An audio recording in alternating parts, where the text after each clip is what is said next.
বিসমিল্লাহির রহমানির রহিম। এই মুহূর্তে আমরা যে বিষয়টা নিয়ে কথা বলবো সেটা হচ্ছে ডিভাইস কসমেটিক সুন্নতে খাতনা। সুন্নতে খাতনা বা মুসলমানি, এটা হচ্ছে অ্যাজ এ মুসলিম হিসেবে সকলের উপরে দায়িত্ব এবং কর্তব্য। তো বর্তমান বিশ্বে মুসলমানি অনেকগুলো পদ্ধতি প্রচলিত আছে।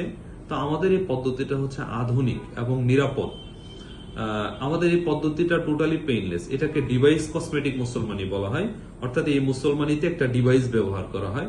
আমাদের এই মুসলমানিতে কোনো ধরনের ব্যথা হয় না, বা ব্যথা হলেও খুবই সামান্য, সামান্য, যেটা পিঁপড়ায় কামড় দিতে পারে এই পরিমাণে একটু ব্যথা হতে পারে।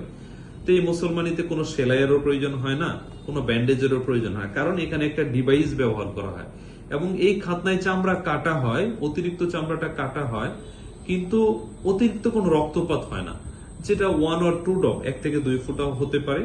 মুসলমানের পর থেকে স্বাভাবিক চলাফেরা করতে পারে এবং চাইলে পরদিন থেকে সে বিদ্যালয়ে গমন করতে পারে এবং খাতনার পর থেকে সে প্যান্টও করতে পারে। আমাদের এই খাতনা বর্তমান বিশ্বে আধুনিক খাতনাগুলোর মধ্যে অন্যতম।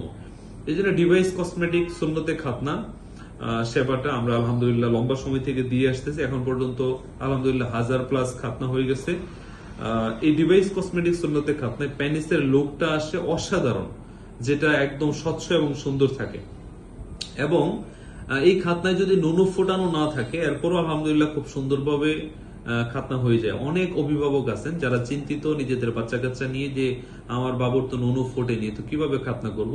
তার কোনো সমস্যা নেই। আমাদের এই পদ্ধতিতে হচ্ছে যে আধুনিকভাবে নুনু না ফুটলেও কোনো সমস্যা নেই। এবং যে সমস্ত বাচ্চাদের শর্ট পেনিস থাকে, বাড়ির পেনিস ছোট থাকে, তো ওই ক্ষেত্রে আলহামদুলিল্লাহ আমাদের এই ডিভাইস কসমেটিক পদ্ধতিতে সুন্নতে খাতনা আমরা করে থাকি।